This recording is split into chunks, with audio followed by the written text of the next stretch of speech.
2. Ouais.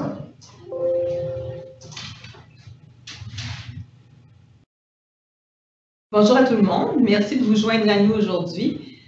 Vous allez déjà constater que l'image, elle est un peu petite, alors pour des raisons techniques, c'est le mieux qu'on peut faire pour aujourd'hui. Mais soyez assurés que vous avez la présentation juste en dessous et vous allez entendre les 3 participants aujourd'hui très clairement.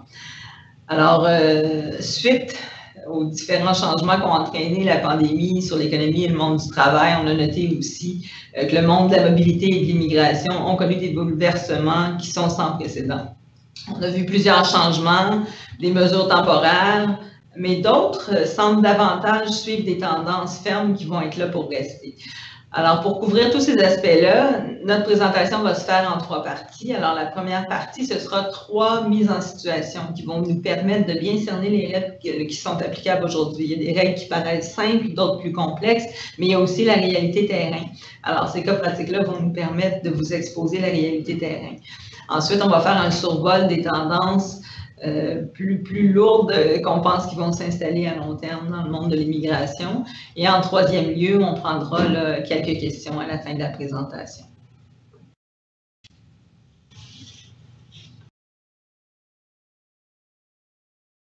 Alors, on va commencer par le premier scénario. Alors, on a la compagnie ABC, qui est une multinationale, en fait une chaîne de magasins de prêt-à-porter pour femmes et enfants.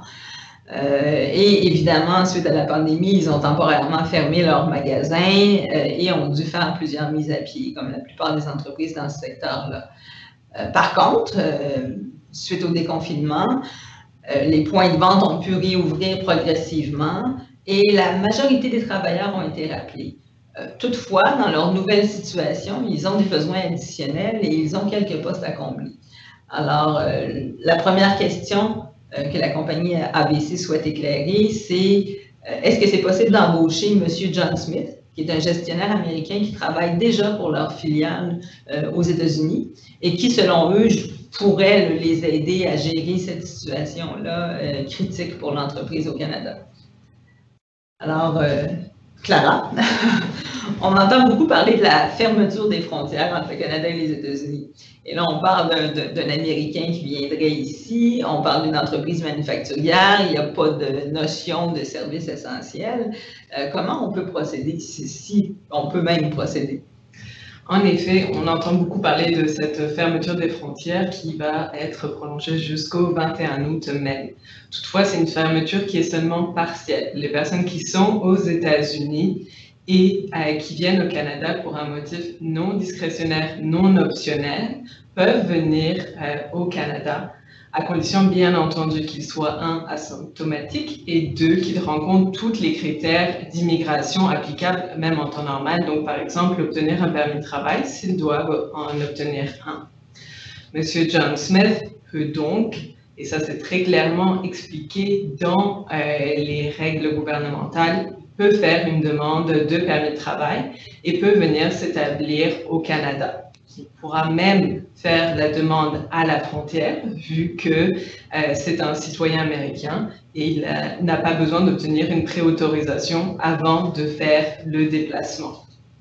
On va voir plus tard que ça c'est légèrement différent que la situation avec d'autres pays où là des préautorisations sont requises pour les personnes qui veulent venir travailler au Canada et qui viendraient par exemple de l'Europe. Donc il existe des règles propres entre les déplacements en temps de COVID-19 entre les États-Unis et le Canada. Et si on modifie légèrement la situation et que M. John Smith choisit au contraire de ne pas s'établir ici, mais de venir pour des réunions d'affaires dans l'intervalle, est-ce que ce sont des déplacements qui vont être faisables dans le contexte actuel? La situation risque d'être un peu plus complexe et sera à nuancer. En effet, s'établir de façon à long terme pour occuper un poste pour une durée de plusieurs mois, plusieurs années ou même permanent au Canada est considéré comme non discrétionnaire, non optionnel. Ce n'est pas automatiquement le cas pour des visites d'affaires ou même des courts projets professionnels d'1 mois ou 2. Ce sera alors à M. John Smith et à la compagnie de démontrer l'essentialité de son voyage, démontrer que le voyage ne peut pas être reporté et expliquer l'importance de sa présence au Canada. également qui viennent pour une période plus longue ou de façon temporaire, on voit sur le terrain que les agents parfois sont un peu plus stricts. Ils veulent creuser cette idée d'essentialité, creuser l'urgence. Et donc là, c'est vraiment à ce moment-là où nous, on est là pour vous et on va pouvoir assurer que monsieur puisse obtenir son permis de travail à la frontière comme c'est prévu par les règlements d'immigration. Merci, Clara. On a une autre situation pour la même entreprise qui désire engager Federico Gonzalez dans un poste de soutien technique en technologie de l'information. La situation est différente parce que Federico est déjà au Canada. Il travaille pour une autre entreprise avec un permis de travail fermé. Alors, on sait qu'en temps normal, c'est généralement très long de pouvoir obtenir un nouveau permis de travail puis de pouvoir avoir recours au service de quelqu'un qui travaille pour un autre employeur. Est-ce qu'il y a un moyen aujourd'hui de faciliter cette transition-là? En effet, en temps normal, ça prend du temps pour obtenir un permis de travail pour une nouvelle entreprise. En effet, M. Federico Gonzalez, pour l'instant, est sur un permis de travail fermé qui ne l'autorise qu'à travailler pour son employeur actuel. S'il veut changer d'employeur, il doit attendre en principe l'obtention d'un nouveau permis de travail, lié donc dans ce cas pour la compagnie ABC. Le gouvernement canadien a mis en place il y a quelques semaines des mesures visant à faciliter le changement d'employeur pour des personnes qui sont étrangères mais qui sont déjà au Canada avec des permis de travail fermés, car ce sont des personnes qui apportent une plus-value à notre économie et il faudrait faciliter leur changement d'employeur vu les conditions économiques liées au COVID-19. Ainsi, M. Federico Gonzalez va pouvoir soumettre une demande de permis de travail et également soumettre une demande afin d'obtenir l'autorisation pour changer d'employeur et commencer à travailler pour la compagnie ABC pendant le traitement de la demande de permis de travail. Cette autorisation prend habituellement environ 2 semaines à obtenir à partir du moment où elle est demandée. Donc, on réduit le délai d'attente à quelques semaines au lieu de possiblement 5, 6, 8 mois. Toutefois, c'est important de noter que ce n'est pas juste un changement d'employeur sur le permis de travail, on ne fait pas que barrer le nom de l'employeur, c'est vraiment, il faut soumettre une nouvelle demande de permis de travail, il faut que M. Federico Gonzalez se qualifie pour un nouveau permis de travail, qui sera soutenu par une offre d'emploi avec une EIMT, ou alors se qualifie pour une exemption de IMT. Donc, notamment, dans le cas de figure, on remarque que la compagnie a procédé à des mises à pied et n'a rappelé qu'une partie des travailleurs. Si elle a procédé à des mises à pied pour des postes en soutien TI et qu'elle ne les a pas rappelés, la compagnie ne pourra pas obtenir une EIMT sans avoir à démontrer pourquoi elle a besoin de M. Federico Gonzalez alors que des Canadiens ont été mis à pied. Et si on reprend l'idée d'une nécessité de l'IMT, si une IMT est effectivement nécessaire, est-ce qu'on doit l'obtenir avant de demander l'autorisation de changer d'employeur immédiatement? Les instructions gouvernementales semblent indiquer qu'il faut obtenir le IMT avant de pouvoir demander le permis de travail. C'est le parcours normal, pré-COVID-19, le IMT et ensuite le permis de travail. Toutefois, on voit que sur le terrain, il pourrait possiblement être possible de demander le IMT en parallèle à la demande de permis de travail. Ça va vraiment être au cas par cas et selon les circonstances qu'il faudra faire cette évaluation. Parfait. Il nous reste une autre situation, pas plus simple, pour la même entreprise, qui a maintenant besoin d'une vendeuse en magasin à temps plein. Ils ont identifié une candidate, Julie, qui est étudiante au baccalauréat. Alors, est-ce qu'il sera possible pour eux d'avoir recours à ces services, même s'il y a eu des mises à pied, même si c'est un poste qui est peu spécialisé? En effet, il serait difficile d'obtenir un permis de travail avec une IMT ou même sans IMT pour Julie, pour un poste peu spécialisé de vendeuse au vu du contexte économique. Par contre, Julie est sous permis d'études et ce permis d'études lui permet en principe de travailler au Canada à temps partiel pendant ses études, à condition qu'elle rencontre plusieurs critères. Ces critères sont qu'il faut qu'elle soit inscrite à temps plein, un programme d'études d'une durée de plus de 8 mois qui mène à l'obtention d'un diplôme. Et également, c'est limité à un temps partiel, donc qui est considéré comme 20 heures par semaine maximum pendant les périodes scolaires et 40 heures par semaine pendant les périodes de congés scolaires. Alors, on a entendu notamment dans la presse le fait que le gouvernement a enlevé cette limitation du temps partiel pour autoriser les étudiants à travailler à temps plein jusqu'au 31 août 2020, indépendamment des périodes de congé. C'est en effet le cas, mais seulement pour les domaines essentiels. Bien entendu, les magasins de prêt-à-porter, les postes de vendeuses ne sont pas considérés comme des postes essentiels, elle est limitée à un temps partiel. Et si Julie, dans cette situation-là, modifie un peu son cursus et qu'elle ne désire plus poursuivre ses cours à la rentrée en septembre, est-ce que ce sera quand même possible d'avoir recours à ces services cet été? Non, à partir du moment où Julie n'est plus inscrite à temps plein aux études, elle doit arrêter de travailler parce qu'elle n'est plus en conformité avec son permis d'études et qu'elle n'est plus inscrite à temps plein aux études. À ce moment-là, elle devra soit quitter le Canada ou alors changer rapidement de statut pour un statut de visiteur ou de travailleur. Merci, Clara. Alors, enchaînons avec le scénario 2. Donc, ici, on a la compagnie Les Meilleurs Inc. C'est une compagnie manufacturière québécoise. Elle est spécialisée en production, maintenance et réparation de machines-outils. L'entreprise a de nombreux clients au Canada, mais également aux États-Unis, ainsi que donc de nombreux travailleurs transfrontaliers. Plusieurs responsables en soutien technique, ainsi qu'un représentant des ventes canadien, doivent voyager aux États-Unis cet été. Ils sont basés au Québec et en Colombie-Britannique et voyageront 2 fois par mois. Première question qui s'adresse à Julie. Dis-moi dans ce cas-ci, donc dans les 2 cas, puisque vraisemblablement, a priori, ce serait des gens qui seraient exemptés de permis de travail, donc ils pourraient rentrer comme visiteurs d'affaires ou pour des services après-vente, dans un contexte donc de fermeture de nos frontières, de COVID-19. Est-ce que ça va être possible pour eux de rentrer aux États-Unis? Tout à fait. On a vu, malgré le fait que la frontière soit fermée, elle ne l'est pas pour les voyages qui sont reliés aux affaires. Donc, que ce soit des techniciens qui vont exécuter des services après-vente ou un représentant des ventes, tous les deux peuvent être admis aux États-Unis parce que ce sont des voyages reliés au contexte professionnel, au travail. Par contre, quand ce n'est pas relié à des services essentiels, la seule entrée possible est par voie aérienne. La frontière terrestre demeure fermée à ce type de voyage-là si on n'est pas capable de démontrer de manière très claire et très précise que les services sont reliés à des industries, des services essentiels selon la définition américaine, qui peut être légèrement différente de la nôtre aussi. Donc, il faut absolument voyager là, par voie aérienne si on ne répond pas à ces critères-là. Parfait.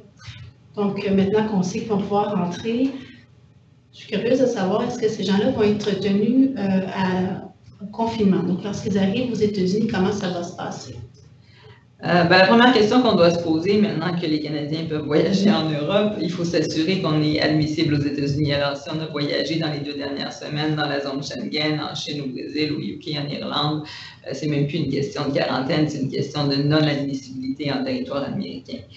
Une fois qu'on entre, la quarantaine aux États-Unis est un peu complexe puisque ce sont des règles qui sont gérées État par État. Donc, il faut absolument faire l'itinéraire, voir dans quel état on va arriver en premier, puis déterminer est-ce qu'on a une première quarantaine à faire.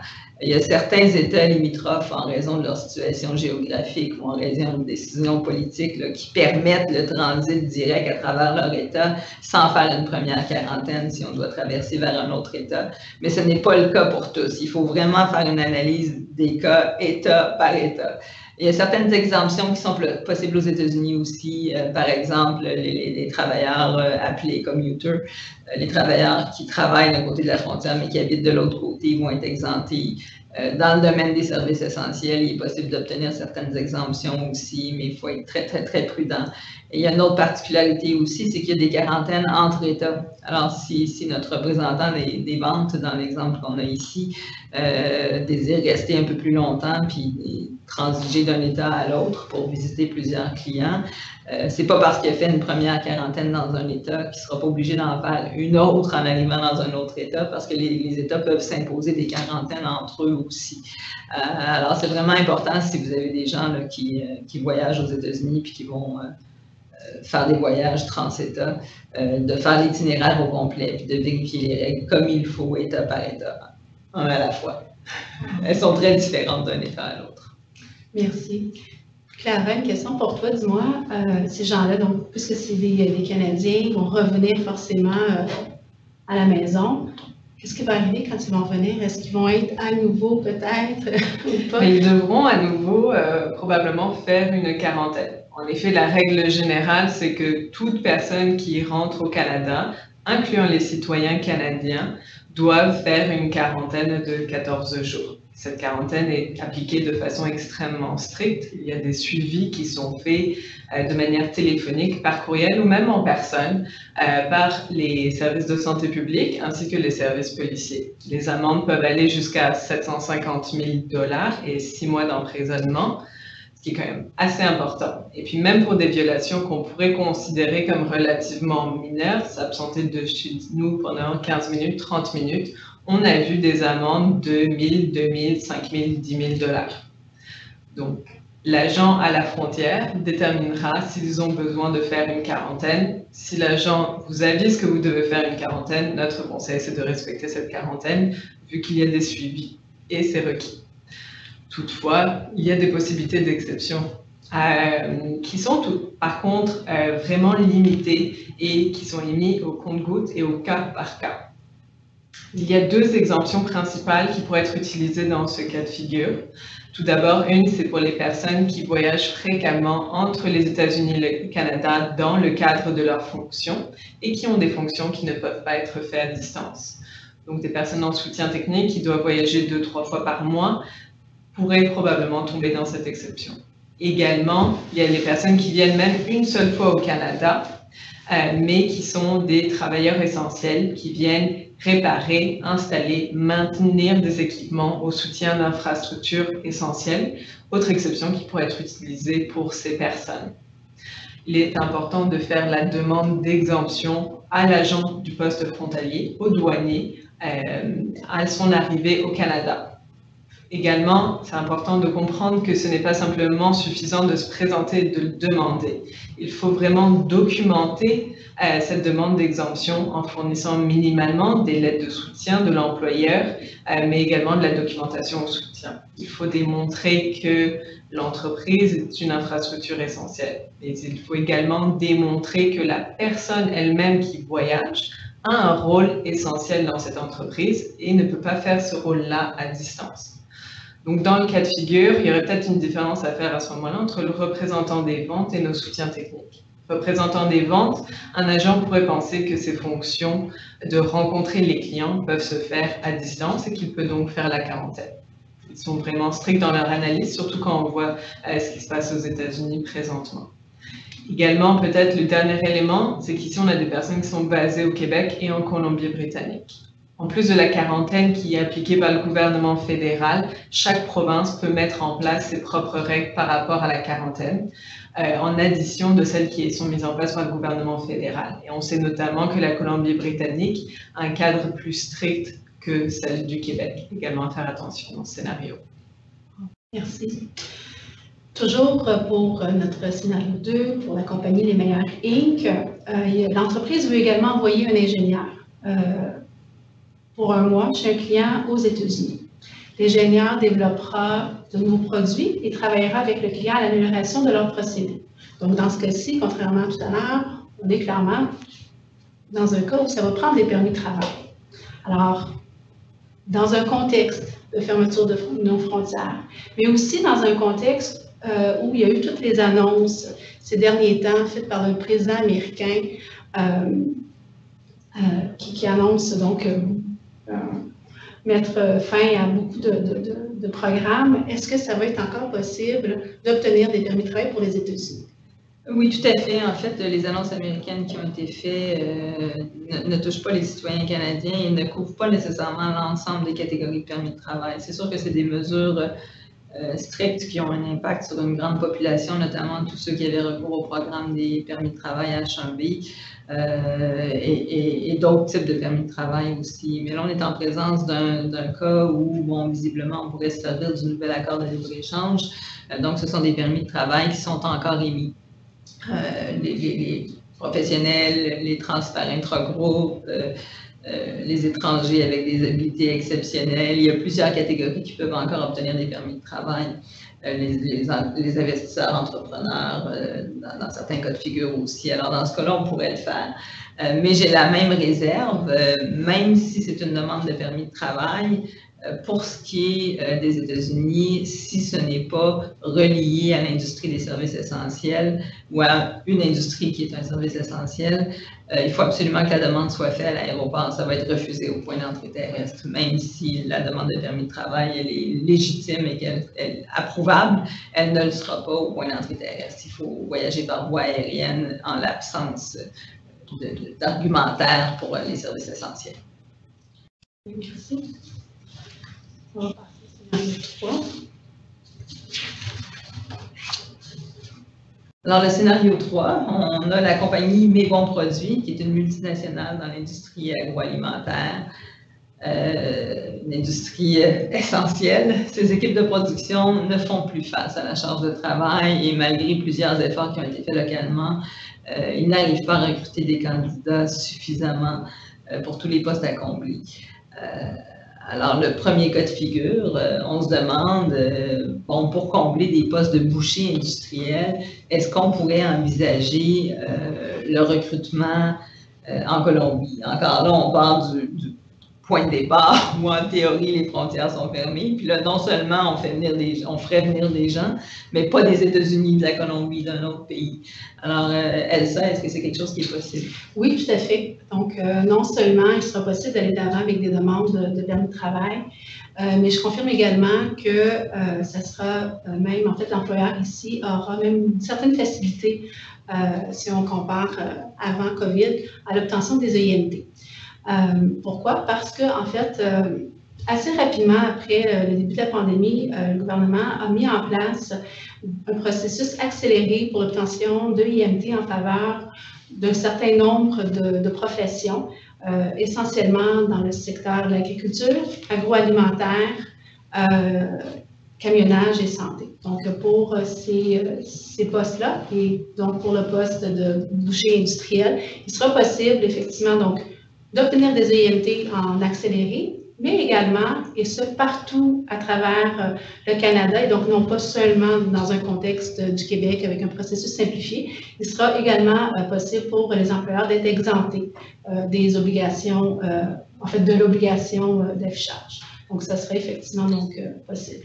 Pour ce qui est, donc, ça c'est pour la première étape, donc accéléré et possible. Pour la deuxième étape également, donc, évidemment, ce sera des demandes de permis de travail et de visa, puisque c'est des Colombiens. Pour cette étape-là aussi, donc, ça a été annoncé dès le départ que l'IRCC allait continuer à traiter et approuver, émettre des lettres d'approbation pour des gens qui devaient venir au Canada pour des postes essentiels dans des industries essentielles. Donc, dans ce cas-ci, on est dans une entreprise en agroalimentaire, ça fait partie, donc, effectivement, de ces industries-là. Et donc, à ce moment-là, il y aura effectivement aussi un processus qui sera accéléré, là, si je compare avec bien d'autres domaines, effectivement. Donc, il y aura donc des approbations qui seront émises. Mais on parle de processus consulaire, puis on sait que plusieurs centres de biométrie sont fermés. Alors, comment on peut procéder puis aller jusqu'au bout du processus dans le contexte actuel? Effectivement. Donc, bien qu'il y ait quand même certains points de collecte de données biométriques qui est réouvert ces dernières semaines dans certains endroits, il en demeure pas moins que dans beaucoup de cas, ils sont encore fermés. Donc, IRCC a annoncé, puis c'est ce qu'on voit aussi effectivement sur le terrain, donc dans certains cas, pour des dossiers qui sont jugés comme, en fait, des cas essentiels, donc de gens qui doivent venir au Canada, donc pour des industries essentielles, donc de pouvoir les exempter de cette obligation de devoir donner leurs données biométriques. Donc ça, c'est quelque chose de possible, c'est quelque chose qu'on a vu sur le terrain. À ce niveau-là aussi, je voudrais peut-être juste mentionner que, en fait, tout est possible, puis que quand il y a une volonté de la part du gouvernement, à titre d'exemple, pour des Colombiens, ça prend un visa estampé dans un passeport pour pouvoir monter à bord d'un avion. Or, ça aussi, notamment dans le domaine agricole, on a vu donc des gens qui ont vu leur demande pas seulement approuvée, mais aussi donc qui ont reçu des lettres les exemptant d'obtenir le visa posé sur leur passeport pour pouvoir donc effectivement venir au Canada. Donc, c'est vraiment, oui, tout à fait quelque chose de possible. Je voudrais profiter de ta question sur les biométries pour mentionner en fait une directive qui est arrivée lundi, en fait, qui a été publiée sur le site internet d'IRCC lundi. Petite parenthèse, juste avant la présentation, c'était disparu du site d'IRCC.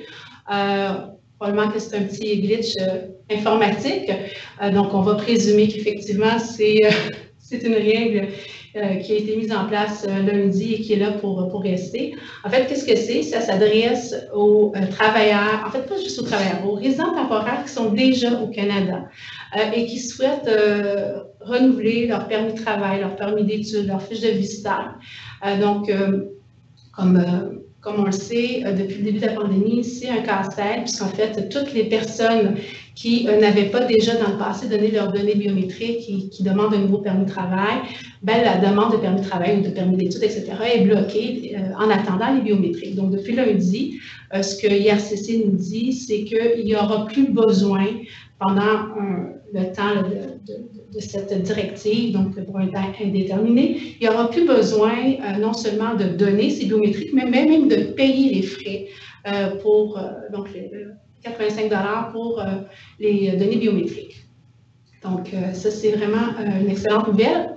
Autre chose aussi, ça a été donc confirmé que c'était pas juste pour les nouvelles demandes, donc les gens qui déposeront leur demande de renouvellement à compter de maintenant, mais aussi, donc, ça va être rétroactif à toutes les demandes qui sont en attente. Donc, là, maintenant, reste à voir comment ça va, en fait, comment l'arriéré de toutes ces demandes va pouvoir être débloqué et dans combien de temps on va pouvoir commencer à recevoir des permis de travail pour des gens qui attendent impatiemment leur nouveau permis de travail depuis le mois de février-mars. On comprend que dans le premier cas de figure, ce sera possible, notamment à cause du rôle essentiel, du caractère essentiel que revêt le poste de boucher industriel dans le contexte. Mais on a une deuxième situation pour la même entreprise. Alors, il voudrait également transférer à Montréal un exécutif en provenance du Royaume-Uni. Et cette fois, lui souhaite arriver en août avec toute la famille. Donc, si on était 6 mois en arrière, ce serait un cas qu'on pourrait traiter assez rapidement, même directement à l'aéroport. Mais avec toutes les restrictions en place, comment on pourrait aborder cette situation-là? Alors, donc, dans ce cas-ci, effectivement, comme Clara l'a mentionné tout à l'heure, lorsqu'on arrive de l'étranger hors États-Unis, c'est plus permis donc de déposer une demande directement à l'aéroport. Ça prend absolument une demande consulaire et obtenir une préautorisation pour pouvoir monter à bord de l'avion. Ceci étant dit, je confirme que c'est possible. En fait, dans ce cas-ci, on est dans une industrie qui est considérée comme essentielle, donc on pourrait effectivement donc, argumenter la nécessité d'avoir cet individu-là rapidement au Canada, parce que ça fait partie donc d'une industrie essentielle. Évidemment, depuis le début, il y a toute la notion donc, de l'industrie et du candidat. Donc, est-ce que le candidat lui aussi est essentiel? Évidemment, donc, dans tous les dossiers qu'on a présentés donc, pour lesquels on a reçu des approbations, on n'a pas pris de chance. On a effectivement aussi argumenté le caractère essentiel et important donc, de cet individu. Donc, mais oui, je confirme que ce sera possible. Oui, puis peut-être pour l'information de tout le monde, jusqu'à date, ce qu'on voit au niveau du traitement de ces dossiers-là, c'est que c'est quand même assez variable. En fait, ça peut aller assez rapidement, donc à l'intérieur de quelques jours, mais ça peut aller aussi jusqu'à 4 semaines. Donc, il faut quand même prévoir là, que oui, ça va être approuvé, mais que ça peut prendre quand même un certain temps. Et là, il ne vient pas seul. Alors, on a les membres de la famille. Est-ce que les membres de la famille ont aussi un processus particulier à suivre dans le contexte actuel? Oui, bien en fait, évidemment, donc, même règle, même si habituellement en COVID, ils auraient été autorisés eux aussi à venir directement prendre l'avion, puis avoir le permis de travail ouvert, puis document d'immigration pour les enfants directement à l'aéroport, c'est pas possible. Dans ce cas-ci, évidemment, c'est toute une question de stratégie, toute une question aussi de savoir qu'est-ce qui est urgent. Donc, est-ce que la présence de monsieur est plus urgente que d'avoir toute la famille, etc. Donc, c'est vraiment un cas où, première chose, ce serait donc de m'asseoir avec la RH, la personne responsable, et donc de déterminer au niveau donc des critères d'urgence, etc. En principe, là, si effectivement il y a une urgence, que lui arrive rapidement. Ma recommandation pour ne pas retarder le dossier de monsieur serait de demander son permis de travail pour lui de façon donc consulaire, donc en ligne, de ne pas inclure la famille. Pourquoi? Parce qu'évidemment, donc dans un contexte où on a des enfants en âge scolaire, donc ça prendrait des CAQ, ça prendrait des permis d'études. Donc, juste pour la partie CAQ, on en aurait pour actuellement à peu près 6 semaines de délai de traitement. Donc, ça retarderait. Alors, donc, ma recommandation dans un cas comme ça, ce serait d'y aller avec la demande en ligne pour monsieur. Et une fois que sa demande serait approuvée, ben, à ce moment-là, donc, d'y aller avec une requête pour autorisation d'exemption de voyage, soit donc au bout de réunification, donc si jamais lui arrive avant, puis la famille rejoint. Donc, c'est quelque chose qu'on a fait jusqu'à date avec succès. Puis, ce serait donc possiblement ma recommandation, évidemment dans un contexte où ça serait urgent que lui arrive plus rapidement. On voit quand même avec ces 3 cas pratiques-là que, bon, oui, il y a des choses qu'on ne peut plus faire, mais il y a quand même encore des possibilités pour des postes essentiels dans certaines situations avec les États-Unis. Donc, ça vaut la peine de s'asseoir et de regarder ce qui est possible de faire encore. Là. Nous, ce qu'on note à l'interne, c'est qu'il y a encore un volume important de demandes qui sont déposées par les entreprises. Le besoin est là. Le marché du travail est encore ouvert. Il y a encore plusieurs postes, catégories de postes où c'est difficile de trouver des candidats.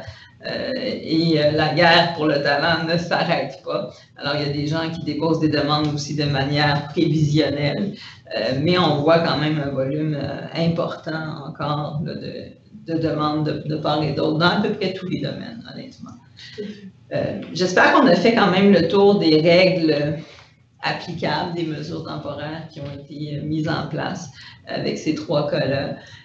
On venait quand même à aborder avec vous les tendances qu'on voit, les changements, les directions que le gouvernement semble prendre, soit depuis le COVID et pour le futur ou même après le COVID. Alors, on a noté là, trois tendances particulières qu'on voulait adresser avec vous aujourd'hui. Alors, la première va nous être présentée par Clara. En effet. Première tendance qu'on voulait adresser avec vous aujourd'hui, c'est la question de l'informatisation et l'automatisation du contrôle et de la gestion de l'immigration. C'est une tendance très forte qu'on voit depuis plusieurs années, qui s'est accélérée avec le Covid-19 et le confinement, qui a bien entendu touché les équipes d'immigration du gouvernement canadien et des gouvernements provinciaux, et qui va sûrement continuer dans les prochaines années. Donc, on voit pas mal de choses. Première grosse tendance, c'est l'informatisation des demandes. Donc, on voit une fermeture des points d'entrée. On voit également des restrictions au niveau des tours du poteau. Même avant le Covid-19, faire le tour du poteau, c'est-à-dire une personne qui a déjà un statut au Canada, qui va à la frontière américaine ou qui fait un voyage aller-retour par avion pour simplement revenir au Canada et demander un nouveau permis de travail, un nouveau permis d'études. Même avant le Covid, c'était quelque chose qui était de moins en moins apprécié par les services d'immigration, qui, bien que ce soit légal, n'aimaient pas traiter cette demande. Puis maintenant, avec le Covid-19, le gouvernement canadien a spécifiquement demandé que les personnes ne se présentent pas pour faire des tours du poteau, et c'est extrêmement risqué de le faire ces temps-ci, même si on voit certains cas. Des interdictions au niveau des demandes papier. Les demandes doivent maintenant être soumises de façon électronique sur le portail des services d'immigration, portail CLÉGC. Il y a également une fermeture progressive des bureaux à l'étranger et les demandes sont beaucoup plus maintenant traitées par des bureaux centralisés au Canada. Il y a également quelques autres éléments qu'on adressera dans un deuxième temps. Donc, le but de ces mesures d'informatiser la gestion des demandes d'immigration, c'est une plus grande efficacité. Est-ce que ça fonctionne? Mais ça dépend. Ça a très bien fonctionné au niveau des demandes, par exemple sous le volet des talents mondiaux, qui bénéficient en temps normal d'un 2 semaines de traitement, qui permet de faire venir des personnes très rapidement de l'étranger. On le voit pendant le COVID-19 avec les permis de travail pour changement de poste qui sont traités de façon prioritaire et rapide. Par contre, c'est plus une question de volonté politique que d'informatisation. En effet, d'autres demandes peuvent parfois prendre 5-6 mois à être traitées. Et on n'est jamais à l'abri de problèmes informatiques qui pourraient prendre des mois à être réglés, qui auraient un impact direct sur les demandes et retarderaient les demandes. Également, autre conséquence, c'est qu'on perd une spécialisation des agents d'immigration, vu que les demandes sont maintenant traitées dans des bureaux centralisés. Donc, les personnes perdent leur connaissance de certains types de demandes ou alors perdent leur connaissance d'un pays. Autre élément très important, c'est qu'on perd le face-à-face. On est passé d'un système où les demandes étaient déposées en personne, où il y avait des entrevues, des rencontres avec des agents des services d'immigration, ou un système où on soumet une demande, on attend plusieurs mois et on reçoit une réponse. Également, on voit même des demandes qui sont traitées de façon automatique. Donc, les décisions sont maintenant prises, entre guillemets, par un ordinateur et non plus par un agent. Quelles conséquences? Tout d'abord, c'est que les personnes perdent une source d'information et de communication. Avant, pour des personnes qui ne sont pas représentées, qui ne sont pas bien accompagnées, l'agent des services d'immigration est une source d'information et c'est comme ça qu'ils arrivent à expliquer leur situation et obtenir des renseignements sur le parcours à suivre. Également, on a maintenant de la difficulté pour les situations qui ne rencontrent pas exactement, qui ne rentrent pas dans le moule, qui sortent un peu de l'ordinaire, où il y a de la nuance. On perd cette habilité à communiquer, à négocier avec l'agent, à expliquer toute notre situation. Nous pouvons le faire, bien entendu, dans la documentation, dans les demandes qui sont soumises, et nous sommes là pour ça, pour connaître ces nuances et les présenter, les défendre. Mais pour des personnes non représentées, c'est beaucoup plus difficile quand on fait face à un formulaire qui ne pose pas les bonnes questions parfois. Également, c'est qu'on perd la possibilité de pouvoir contester de façon informelle les demandes d'immigration. Donc, on ne peut plus nécessairement escalader vers des gestionnaires ou des agents seniors. On ne peut plus expliquer, appuyer aussi facilement, surtout quand on n'est pas représenté. Maintenant, on est obligé de se tourner vers des mesures de contestation en droit administratif et droit judiciaire. Or, le droit de l'immigration n'est pas du tout fait pour cela. En effet, il y a très peu de mesures de contestation administrative et le recours en contrôle judiciaire prend des années et donc n'est pas toujours approprié pour contester une demande d'immigration. Donc, on fait face à une situation où les personnes, les employeurs et leurs employés vont avoir plus de difficultés à obtenir de l'information, vont être face à un système qui est beaucoup moins personnel, où il n'y aura pas de contact humain et parfois des situations, surtout celles qui sortent de l'ordinaire, vont être plus difficiles à maîtriser et contrôler. Ceci est d'autant plus important que l'obligation de se conformer aux règles d'immigration, que ce soit de la part de l'employeur, de l'employé, et l'obligation de tout divulguer et de tout déclarer aux autorités d'immigration demeure, et c'est toujours la responsabilité de l'employeur et de l'employé. Deuxième et dernière tendance forte au niveau de l'informatisation du contrôle de l'immigration, c'est une surveillance accrue de l'immigration. Donc, on a vu un élargissement des biométries. Un système de suivi des entrées et sorties au Canada est mis en place maintenant. Ainsi, les agents vont pouvoir avoir accès à toute la liste des voyages, des entrées et des sorties du Canada d'une personne qui se présente devant eux. Il y a également des partages de renseignements entre les différents pays, notamment, pensons, entre les États-Unis et le Canada. Donc, un agent des services d'immigration canadien, un douanier canadien, peut avoir très facilement, ou même automatiquement, des informations sur les parcours d'immigration aux États-Unis ou encore les casiers judiciaires et criminels américains. Il sera donc un peu plus difficile de, on va dire, cacher certaines choses. Donc, des personnes qui auraient omis involontairement ou volontairement de divulguer de l'information comme un casier judiciaire, un douanier canadien, on sait tous que ça arrive de temps en temps, aurait beaucoup plus de difficultés parce qu'à ce moment-là, le risque qu'il soit pris pour des fausses déclarations est beaucoup plus important. Également, pensons à nos visiteurs d'affaires, ceux qui voyagent énormément entre le Canada et d'autres pays, leur pays d'origine. Habituellement, ils arrivent à rentrer et sortir sous des statuts de visiteurs, même si parfois ils auraient dû obtenir un permis de travail. Ceci sera plus difficile avec le suivi des entrées et des sorties. Et de nouveau, l'obligation de conformité, l'obligation de divulgation demeure, alors que les services d'immigration maintenant ont plus de façons, plus de visibilité et plus de pouvoir pour s'assurer du respect de la conformité et s'assurer que toutes les personnes respectent leur obligation de divulgation. Donc, c'est vraiment important, plus que jamais, de faire attention à la conformité, s'assurer avant tout déplacement que la personne a les autorisations nécessaires pour rentrer ou va pouvoir les obtenir à la frontière encore, et vérifier que la personne a divulgué tout renseignement pertinent. Merci beaucoup, Clara. C'est vraiment intéressant. C'est pas une tendance pour les gens de mon âge. De moins en moins allergiques à l'informatique parce qu'il y a quand même des côtés positifs, mais je note tes craintes, notamment sur l'accès un peu plus difficile aux décideurs, puis la difficulté à présenter des cas particuliers parce que l'immigration, elle est tellement individualisée. Chaque personne a son histoire, chaque entreprise a son histoire. D'où l'importance de comprendre comment ça fonctionne, de comprendre le système, puis peut-être de travailler avec des gens qui peuvent vous aider. Elsa, tu vas nous parler de la deuxième tendance et de ce qui fait l'actualité, la résidence permanente au Québec. Qu'est-ce qui se passe, où on s'en va?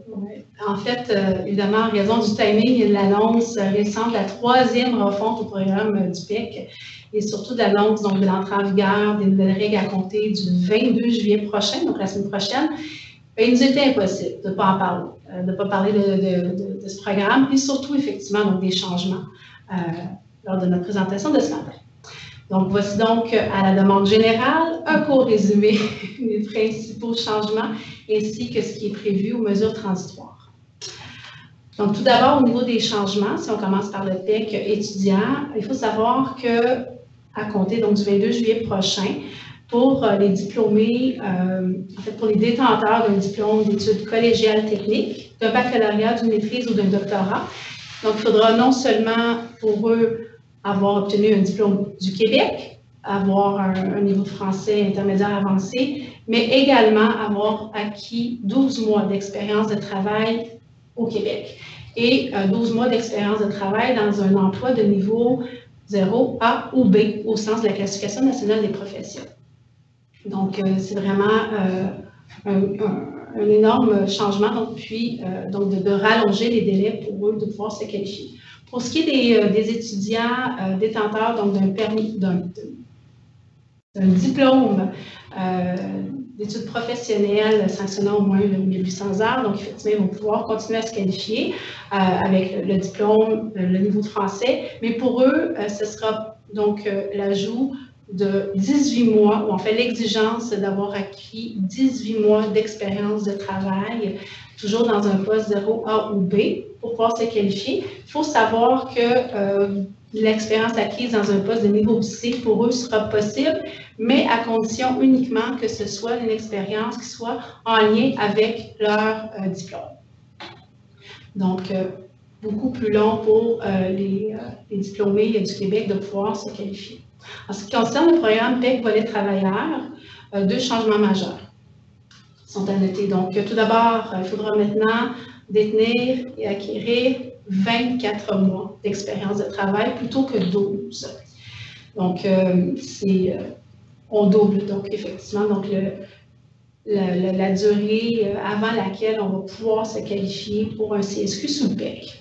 De plus, changement majeur, l'expérience de travail admissible devra avoir été acquise dans une profession de niveau 0, A ou B au sens de la CNP. Ce qui veut dire que, en fait, toutes les personnes qui auront accumulé de l'expérience dans des postes de niveau C ou D n'auront plus accès au programme du PEC. Donc, c'est vraiment donc, un changement majeur. Évidemment, je tiens à mentionner que pour ces gens-là, donc des gens qui auraient acquis de l'expérience dans des postes niveau CD, il y aurait toujours, en fait, pas toujours, mais donc possiblement la possibilité pour eux d'aller vers le programme régulier, soit remote. Mais au niveau donc, du PEC, c'est quelque chose qui sera plus possible. Je veux mentionner aussi au niveau donc, des postes peu qualifiés. Pour l'instant, il n'y a encore aucune annonce, sinon qu'on sait qu'il y aura, en fait, qu'il y aura possiblement des programmes pilotes qui seront élaborés par le gouvernement du Québec pour donc, des besoins spécifiques pour certains domaines. Et ce qui a été annoncé, c'est donc notamment des programmes pour les aides infirmières, aides-soignantes, ainsi que les préposés aux bénéficiaires, donc très d'actualité. Il y a aussi un programme qui sera possiblement mis en place pour le secteur de l'intelligence artificielle et des technologies de l'information. Donc, c'est à suivre. Enfin, donc, au niveau des changements donc, pour le PEC, il faut savoir que ça a été clairement annoncé. En fait, ça vient confirmer une tendance qu'on note depuis le mois de novembre. Donc, les délais de traitement pour ces dossiers-là ne seront plus de 20 jours ouvrables comme c'était dans le passé, mais donc ça sera plus donc, du 6 mois. Donc, ce qui est d'ailleurs pour ceux qui déposent des demandes ou qui connaissent des gens qui ont déposé des dossiers de CSQ, effectivement, donc actuellement, des dossiers déposés en début d'année sont toujours en traitement. Donc, ça va être une tendance. Au niveau des mesures transitoires qui ont été annoncées, c'est quelque chose qu'on se fait beaucoup poser comme question. Qu'est-ce qui arrive? Donc, est-ce que ça s'applique à nos travailleurs qui sont déjà ici? Il faut savoir que les travailleurs, donc les gens qui sont déjà au Québec sur permis de travail, avant l'entrée en vigueur des nouvelles règles, pourront continuer à se qualifier. Ils pourront donc déposer leur demande de CSQ sous PEC en fonction donc, des anciennes règles. Donc, les nouvelles règles ne leur seront pas applicables. Et ça inclut également donc, pour les gens là, qui auraient pu, en fait, qui peuvent pour l'instant se qualifier sous PEC, même avec de l'expérience dans des postes de niveau C et D. Donc, ça serait quelque chose de possible, évidemment, donc, pour les gens qui sont déjà ici sur permis de travail et en emploi. Au niveau des étudiants étrangers, donc pour eux, pour que les nouvelles règles ne soient pas applicables à eux, il faudrait impérativement qu'ils aient soit déjà obtenu donc leur diplôme au moment de l'entrée en vigueur ou encore qui pourront l'obtenir d'ici la fin de l'année, donc d'ici le 31 décembre. Puis une petite dernière aussi mesure transitoire, donc dans les nouvelles, dans le nouveau règlement, il y aura donc cette exigence que je n'ai pas mentionnée, mais qui fera en sorte que les conjointes des demandeurs principaux devront, elles, également avoir un certain niveau de français. Et donc, donc niveau 4, donc c'est pas intermédiaire avancé, là, mais c'est quand même niveau 4. Et donc, pour eux, il y a, donc ça a été confirmé que ça ne sera en vigueur qu'à partir du 21 juillet 2021.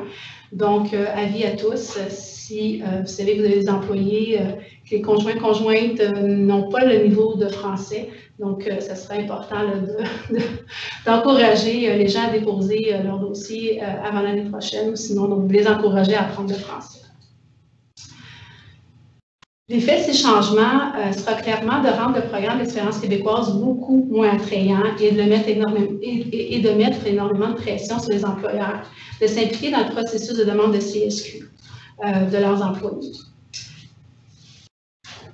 Et ce, dès qu'ils arrivent au Québec. En effet, avec la nécessité pour un TET arrivant au Québec d'attendre 24 mois avant de pouvoir déposer une demande de CSQ, il est à prévoir qu'un nombre important de ces travailleurs souhaitera ardemment que leur employeur puisse déposer une demande d'offre d'emploi validée en leur faveur, de façon à leur permettre d'augmenter leurs chances de recevoir une invitation et soumettre leur demande de CSQ sous le programme régulier d'enracinement.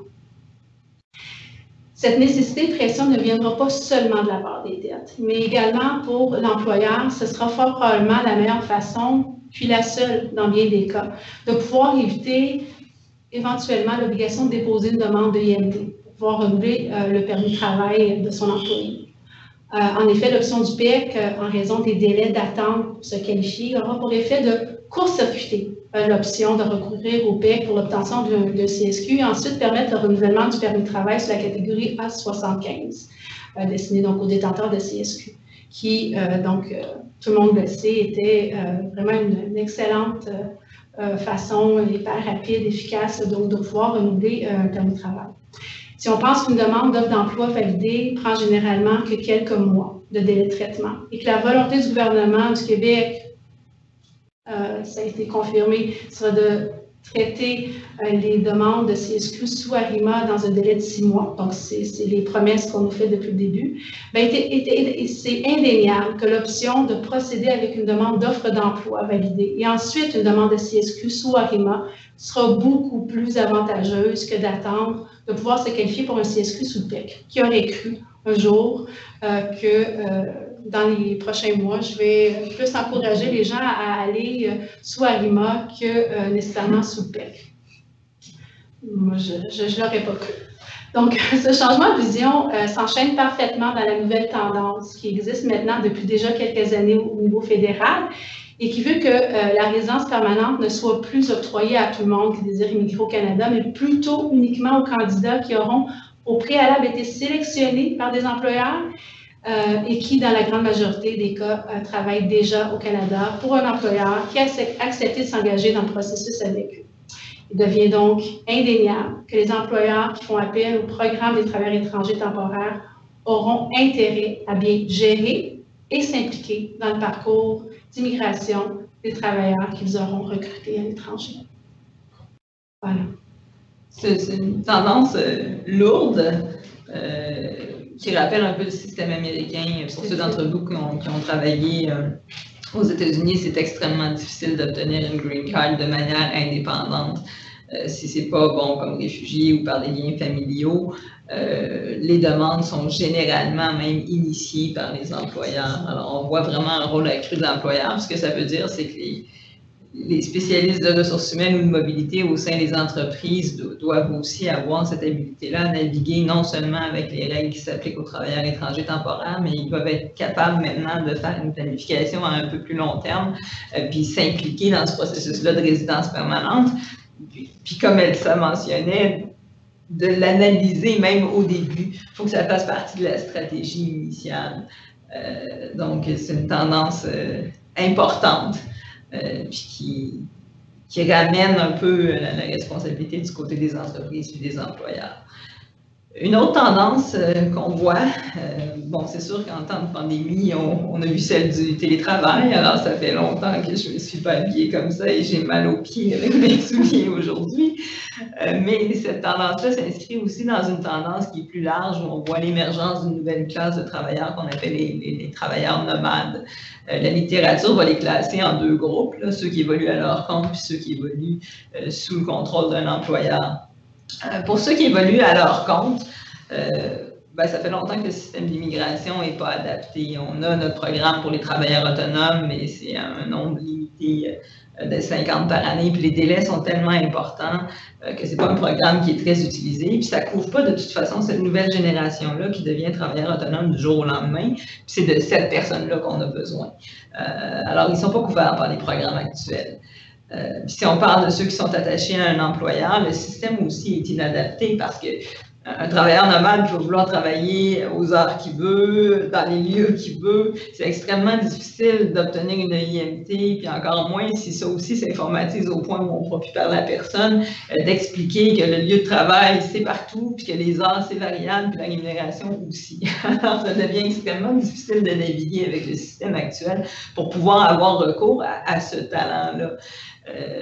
Même pour le talent local, il y a des règles particulières, c'est compliqué, mais c'est encore plus compliqué quand on veut avoir recours à du talent global.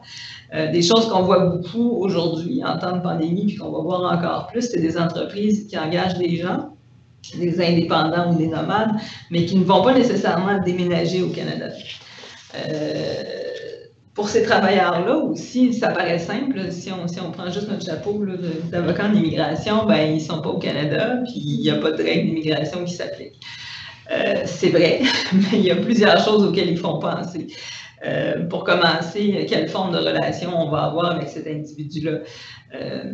Dans certains cas, ça va être possible d'avoir cet individu-là sur notre payroll ou sur nos fiches de paie ordinaires. Dans certains cas, ça va être interdit. Si on prend par exemple le cas du Brésil, une entreprise étrangère ne peut pas mettre sur son payroll directement un employé brésilien qui est situé au Brésil. Alors, il va falloir penser, est-ce que cet individu-là doit se créer une compagnie de gestion, une compagnie individuelle? Est-ce qu'on doit faire affaire avec une compagnie portefeuille là, qui gère le payroll de plusieurs employés différents pour les sociétés étrangères? Ce système-là est légal au Brésil, mais il faut passer à travers le système, puis il y a des frais afférents à ça. Ou est-ce que c'est plus avantageux pour la société canadienne de créer une filiale ou de créer une entité au Brésil pour engager ces employés-là? Mais c'est beaucoup plus complexe que juste de dire cette personne-là ne viendra pas au Canada. Il peut aussi avoir des considérations fiscales. Dans certains pays, le simple fait d'avoir une personne en place qui a un certain niveau d'autorité peut créer une obligation fiscale pour la compagnie canadienne. Ça peut créer une présence suffisamment importante pour qu'il y ait des conséquences fiscales au niveau corporatif. Ça peut être le cas dans certains États aux États-Unis, encore une fois, en fonction du rôle particulier que la personne va jouer à distance. Il y a aussi toutes les implications fiscales personnelles individuelles, alors qui va gérer les retenues à la source selon le type de relation qu'on a choisi, qui va gérer les assurances. Et on a aussi le problème des courts voyages au Canada. Alors, on se retrouve avec des gens qui généralement travaillent à l'étranger, mais à supposer qu'on veut les faire venir, je ne sais pas moi, pour recevoir du training au Canada. Ben, ils sont déjà payés par une entité canadienne, puis ils vont venir chez leur propre employeur, c'est problématique. On n'est pas dans la situation de recevoir du training quand on est embauché par une filiale étrangère, on est dans la situation de recevoir du training par notre propre employeur au Canada. Et pour plusieurs des postes qui sont typiquement nomades dans le domaine des TI, des hautes technologies, de l'intelligence artificielle, des jeux vidéo, peu importe ce qui peut se faire à distance, souvent il y a une partie du projet aussi qui va devoir être fait au Canada. Et ça va être extrêmement complexe pour les entreprises d'obtenir le permis de travail à temps. Parce qu'une fois que la personne est payée par l'entreprise canadienne puis qu'elle vient au Canada, même temporairement, rares sont les programmes qui nous permettent de le faire sans permis de travail. On a l'exemption du 15 jours puis du 30 jours. 15 jours une fois aux 6 mois ou 30 jours une fois par année, puis encore là, il faut se qualifier, qui existent. Mais sinon, les règles d'immigration actuelles ne couvrent pas ces situations-là. Alors, on pense que c'est une tendance forte dans le marché du travail, mais on pense aussi qu'il va définitivement falloir une réforme du point de vue de l'immigration pour pouvoir gérer ces situations-là, parce que ce sont des situations qui ne sont pas bien gérées. C'est la même chose pour les entrepreneurs. Ceux qui vont venir créer des petites entreprises, on a déjà beaucoup de problèmes au Québec à leur obtenir la résidence permanente parce qu'ils ont des parts dans leur entreprise. Alors, on les pénalise pour investir puis créer leur propre entreprise. On les exclut de plusieurs programmes. Et avec l'informatisation, notamment dans Arima, c'est difficile de voir comment on peut faire valoir la clause discrétionnaire pour ces gens-là. Parce qu'ils ne peuvent pas avoir d'emploi validé, d'offre d'emploi validé, c'est pour leur propre entreprise. Alors, les petites entreprises, les entrepreneurs, les travailleurs autonomes ou les autres types de travailleurs nomades sont des personnes qui sont mal servies par le système actuel. Et on pense vraiment qu'il va devoir avoir des changements pour ces travailleurs-là dans les années à venir, le plus tôt possible. Alors, je ne sais pas, Clara, s'il y a quelques questions que tu voudrais adresser. Je pense qu'on arrive à notre 1 heure, mais rapidement, peut-être 2-3 questions. Une, premièrement, un peu plus pratico-pratique, qui est revenue plusieurs fois, puis qu'on sait d'expérience également qui revient lors de notre travail de tous les jours. Qu'est-ce qui se passe si je ne peux pas fournir tous les documents? Je n'arrive pas à obtenir un certificat de police, des examens médicaux, etc. Habituellement, je sais qu'en immigration, il faut fournir des demandes complètes, sinon elles sont refusées. Qu'est-ce qui se passe? Je peux peut-être répondre à la question. Donc, effectivement, dans le passé, c'était une demande incomplète ou elle est carrément refusée ou déchiquetée, exactement. Alors, au niveau des demandes avec IRCC, depuis le début, donc c'est confirmé, il n'y a aucune demande qui sera refusés parce qu'il y a un document manquant. Donc, ce qu'ils font, c'est de mettre à ce moment-là, donc de demander le document et de mettre le dossier de côté. Ceci étant dit, effectivement, donc, de grâce, si vous savez d'emblée que vous soumettez une demande ou qu'on soumet une demande qui est incomplète, c'est d'indiquer déjà il manque tel document et aussi donc de justifier pourquoi il manque un document en particulier. Donc, on a eu beaucoup de cas, notamment avec les passeports.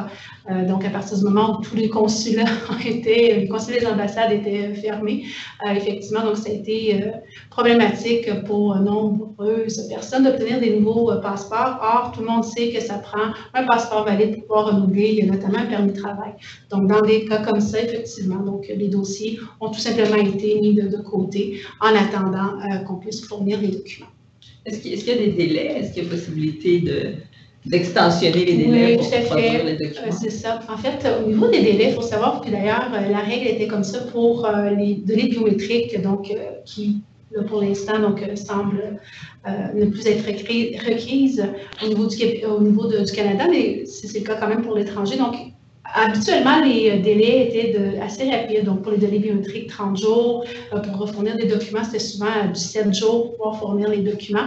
Donc, ces délais ont été d'emblée extensionnés. Donc, par exemple, pour les données biométriques, ça a été extensionné à 90 jours. Et en fait, même, il faut savoir que même dans les cas où on dépasse ces délais-là, par exemple, les données biométriques, c'est automatiquement extensionné. Et que pour les documents, donc, on a eu des cas où on attendait les CSQ pour pouvoir compléter les demandes.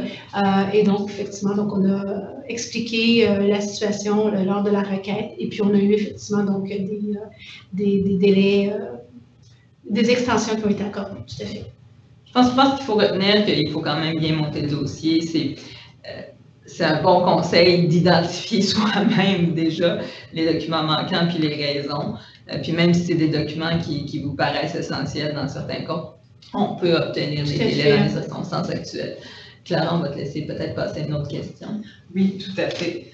Peut-être pour revenir sur le dernier point, mais j'ai bien aimé la façon dont elle était posée. Donc, quelqu'un me demande si un employé canadien qui décide de faire du télétravail dans un autre pays est-il autorisé à le faire? Je pense pour répondre très rapidement, c'est que ça dépend. Comme Julie, tu l'as expliqué, il faudra faire une analyse au cas par cas en regardant non seulement les règles d'immigration du pays où la personne va, mais également les règles fiscales et les règles légales en droit de l'emploi. Donc, c'est vraiment une étude de cas par cas. Parce que c'est sûr qu'à première vue, la question paraît simple. Si le Canadien est sur la plage en Floride où personne ne veut être ces temps-ci, puis il sort son ordinateur puis il travaille pour une semaine ou deux pendant qu'il est en vacances, c'est simple, c'est du travail, mais c'est permis. Quand c'est un établissement à plus long terme, ça varie vraiment de pays en pays. Il y a des permis qui ne permettront pas ça, parce que dans le fond, de ce télétravail-là transpose une idée d'installation dans le pays d'accueil. Et là, il y a des documents d'immigration qui doivent être demandés, mais c'est vraiment une analyse à faire en fonction du pays d'accueil. Puis évidemment, il ne faut pas oublier tous les autres éléments que ça peut engendrer aussi. Oui, puis peut-être, je ne sais pas si la question, il y avait cet aspect-là aussi, mais il faut évidemment voir au niveau du Canada, parce que j'ai souvent cette question-là où on voudrait obtenir des permis de travail pour le Canada, mais pour des postes, oui, pour la compagnie canadienne, mais pour des gens qui travaillent exclusivement de l'étranger. Donc, il faut savoir effectivement que pour pouvoir obtenir un permis de travail pour le Canada, et ce, sur n'importe quelle catégorie, bien, il faut qu'effectivement le travail ait lieu au Canada. Donc, c'est vraiment quelque chose qui est une règle générale. Et d'ailleurs, au niveau de Service Canada, ça a été confirmé. D'ailleurs, il y a beaucoup d'entreprises dans un contexte où elles étaient fermées, donc les gens étaient à l'étranger. À partir du moment où la personne n'avait pas besoin d'être au Canada, en fait, même si elle avait été au Canada, ne pouvait pas aller à l'entreprise parce que l'entreprise était fermée, et donc on voulait qu'elle travaille de l'étranger, bien, il n'y a pas une EIMT qui sera émise. Parce que dans le fond, là, on couvre les deux situations. Là, on avait un Canadien qui part à l'étranger, mais quelqu'un qui était sur permis de travail ici puis qui est retourné dans sa famille. pendant la crise, ben, va se retrouver aussi dans une situation problématique comme elle s'est expliquée. Je ne sais pas, Clara, si on a le temps pour une ou deux autres questions. Oui, peut-être une dernière question par rapport aux mesures transitoires au niveau de la résidence permanente, le PEC. Une personne me demande, donc c'est clair qu'après le 22 juillet, si tu es déjà au Québec, avec un permis de travail, tu peux soumettre et bénéficier des anciennes règles. Tout à fait. Est-ce qu'il y a un délai dans lequel tu dois soumettre ta demande ou c'est pour tant que tu es éligible? Bon, alors pour l'instant, évidemment, on s'entend, le règlement officiel n'est pas encore sorti. Malheureusement, j'ai bien l'impression que ça va faire comme à toutes les fois, c'est-à-dire on va avoir le 22 juillet au matin, c'est là qu'on va avoir accès au règlement officiel. Mais pour l'instant, donc dans les informations qui ont été diffusées, il n'y aurait pas de date, effectivement. Bon, évidemment, sachant qu'à partir du moment où le 12 mois doit avoir été acquis au cours des 36 mois, puis qu'il faut être en emploi au moment du dossier, bien forcément, ça nous amène au plus loin dans 2 ans. Mais donc, non, pour l'instant, il n'y a pas de date butoir. Parfait, en effet. Et peut-être juste un dernier point, on parle beaucoup réforme immigration, réforme résidence permanente au Québec. Certaines personnes sont venues me voir pour me dire ou nous consulter parce qu'ils trouvent que les travailleurs anglophones à leur emploi, c'est un peu les oubliés. Et ils font face à des travailleurs qui quittent le Québec pour aller en Ontario, en Colombie-Britannique. Donc, je pense qu'on est tous d'accord pour dire que les programmes d'immigration au Québec, pour l'instant, ne sont pas faits pour desservir des travailleurs anglophones. Non, c'est Oui. ça. Non, en fait, dans le contexte avant réforme du PEC, où je pense que clairement, on était tout le monde focusé sur le PEC et que je pense sincèrement qu'on va être de moins en moins focusé sur le programme d'expérience québécoise et qu'on va aller vraiment beaucoup plus vers Arima. Je pense que, en fait, ça va quand même, à ce moment-là, peut-être plus ouvrir la porte à ces gens-là, dans le sens où, comme j'expliquais tout à l'heure, il va y avoir besoin pour les entreprises de s'impliquer, notamment avec les offres d'emploi validées.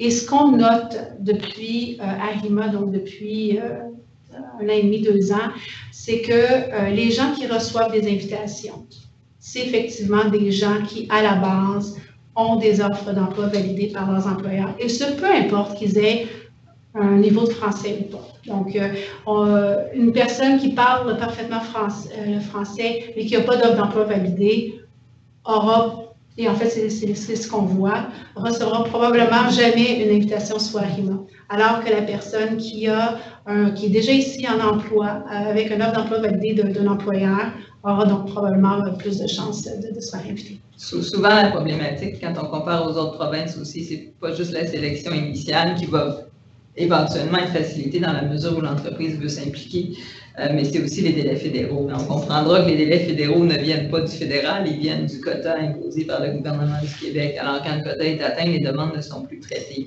Par contre, Clara et moi avons à traiter avec ce genre de situation-là souvent, puis il y a peut-être des choses à faire au niveau ressources humaines. Déjà, de s'engager comme employeur à déposer une offre d'emploi validée permanente, c'est rassurant pour un travailleur. Il y a le mot permanent, la connotation permanente dans les documents d'immigration qui sont déposés. Alors, de s'engager à ça, même dans le contrat d'embauche, ça peut être une façon de faire.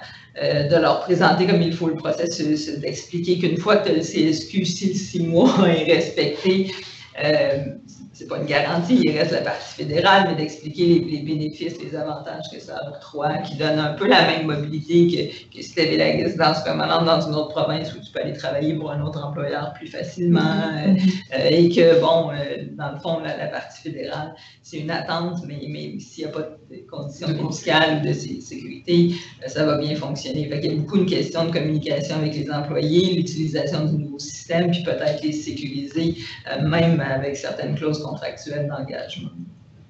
Donc, il y a quand même des ouvertures pour nos travailleurs anglophones, même au Québec. Tout à fait. Mais je pense que ça fait le tour au niveau des questions qu'on avait reçues. Merci beaucoup. Merci. Bonne journée à tout le monde.